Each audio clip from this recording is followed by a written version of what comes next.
Today in Your Money, we're celebrating Wedding Week here on The Rhode Show. And when you join together as man and wife, you're bringing more than just love to the relationship.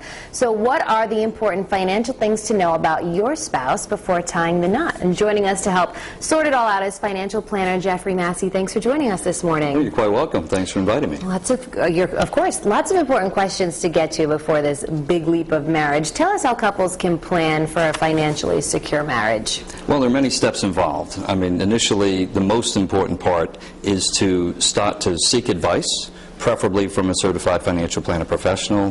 Folks can go to cfp.net, hit the link that says search for a planner.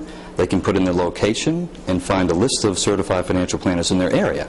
Now, these folks are specially trained to help people through various stages of their financial lives. And heading to that website is a good first step then, so they can acquaint themselves with that. Start with that, seek advice, start doing some planning, and sitting down to disclose is very important as to what you're bringing to the marriage. You know, especially if you have debt.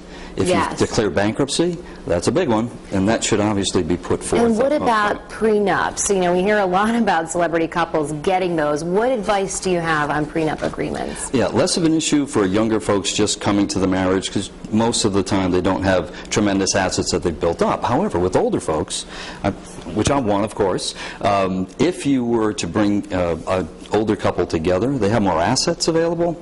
And therefore, it should be discussed as to if the marriage does dissolve, who's ending up with what assets, and should they be kept separate.